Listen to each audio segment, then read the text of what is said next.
سلام بچه ها، امیدوارم حالتون عالی باشه. امروز میخوایم یاد بگیریم که چطور میتونیم یک انیمیتد ویجت برای خودمون بسازیم. تو جلسات قبلی یاد گرفتیم که چطور با توین ها کار بکنیم، با انیمیشن کنترلر کار بکنیم، با انیمیتد ویجت هایی که خود فلاتر در اختیار ما گذاشته آشنا شدیم، مثل انیمیتد کانتینر، انیمیتد پدینگ، انیمیتد الاین، انیمیتد پوزیشن و اینجور چیزا آشنا شدیم.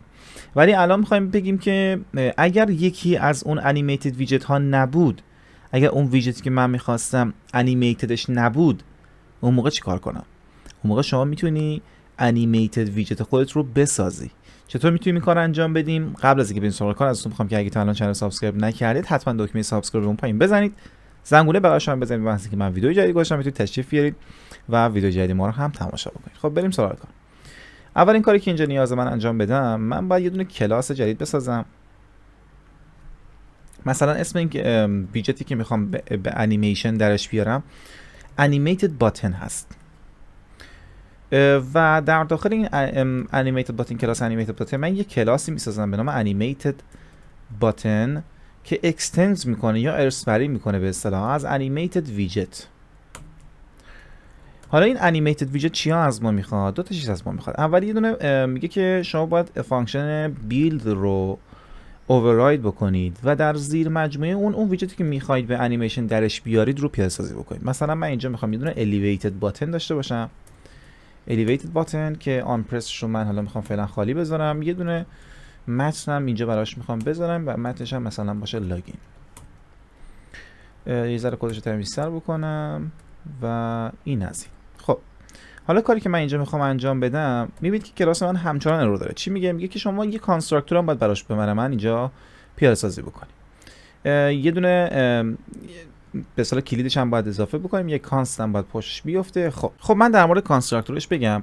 اینجا خب یه کلید داره که همه ویجت ها یه کلید دارن. در مورد لیسنبل میخوایم صحبت بکنیم. انیمیتد ویجت به عنوان پرنت کلاس انیمیتد باتن از شما یه لیسنبل میخواد، یک چیزی میخواد که بتونه بهش گوش فرا بده، بتونه اون رو از روش یه سری ولیوها و مقادیر رو بخونه.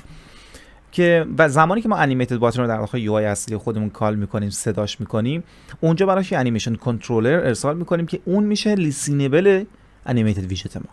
یعنی زمانی که من دارم انیمیتد باتن رو در داخل یو آی ازش صدا میکنم، میخوام استفاده بکنم ازش، یه انیمیشن کنترلر باید بهش پاس بدم، براش ارسال بکنم و اون همون میشه لیسینبلی که انیمیتد ویجت باید بهش گوش فرا بده و بخونتش. و اما اینجا من یه دونه گتر هم باید براش پیاده سازی بکنم. میام اینجا مثلا میگم که یه دونه انیمیشن و این انیمیشن از نوع مثلا دابل هستش و میگم که اینجا اسم این گتر خودم رو مثلا میخوام بذارم پروگرس و این چی به من برمیگردونه؟ همون لیسنبل رو به من برمیگردونه و یه عملیات کاستینگ هم براش انجام میدم. این هم از نوع دابل هستش. خب این از این. و پس الان چیکار کردیم؟ اومدیم یه گتر نوشتیم برای لیسنبلمون و این عملیات کاستینگ رو هم انجام دادیم که لیسنبل ما از نوع انیمیشن هستش، انیمیشنی از نوع دابل قرار به ما بده. حالا من میام اینجا و مثلا انیمیشنی که میخوام روی اون ویجت خودم پیاده سازی بکنم رو اعمال میکنم. مثلا من میام اینجا الیویتد باتن خودم میذارم داخل یه ترانسفورم دات روتیت و این ترانسفورم دات روتیت از من یه انگل میخواد یا زاویه میخواد، چون میگه که با چه زاویه من اینو بچرخونم. اینجا شما میتونید بهش بگی که با به اصطلاح پروگرس ضرب در پروگرس دات ولیو، این ولیوی اون انیمیشن کنترلر ما هستش، دات ولیو ضرب در 2 ضرب در عدد پی که از کتابخونه مس میاد برام. خب ببینیم اینجا همه چی اوکیه. اینجا چیزی نداریم که بخوایم عوضش بکنیم. میریم داخل توین اسکرین که این صفحه‌ای که الان درش هستیم توین اسکرین هستش. میام همه آنچه که در اینجا داریم رو من آنچه که در زیر مجموعه جسچر دیتکتور داریم رو من پاک میکنم و میام انیمیتد باتنی که من خودم ساختم یا اون ویجت انیمیتدی که ساختم رو کال میکنم. میگه من یه لیسنبل ازت میخوام. خب لیسنبل چی بهش میگم؟ میگم که بیا این انیمیشن کنترلر برای تو و در داخل آن تپ هم میام انیمیشن کنترلر رو فورواردش میکنم. برای من میگم که رام بگیر. مورد بعدی که هستش اینه که در انتهای این انیمیشن کنترلر هم من میام و ریپیت رو کال میکنم که میگم این انیمیشن هم میخوام پشت هم دیگه برای من تکرار بشه.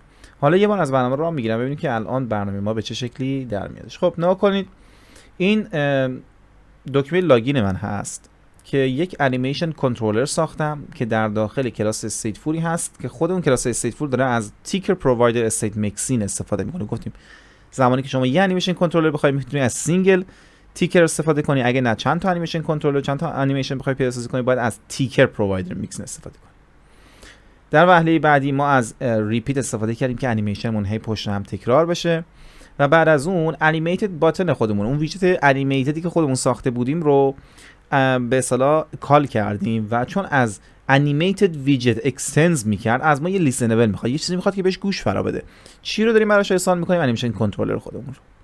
انیمیشن کنترلر هم که براش ارسال میکنیم اینجا به صورت گیتر ازش میگیریم و پروگرس دات ولیو میشه همون ولیوی انیمیشن کنترلر ما که ضرب در 2 کردیم، بعد ضرب در پی کردیم و میبینید که اینجا داره برای من به صورت کامل این دکمه لاگین من میتونم روش کلیک بکنم. شما میتونید به این طریق هر انیمیشنی رو روی هر نوع ویجتی که دلت میخواد پیاده‌سازی بکنی، یعنی هر نوع ویجتی که میخوای رو به صورت یک به اصطلاح انیمیتد ویجت در بیاری که کار بسیار باحالیه. اگر اون ویجتی که می‌خواستی انیمیتدش بود که فباو اوکی، اما اگه نبود میتونی برای خودت یه دونه انیمیتد ویجت پیاده‌سازی بکنی.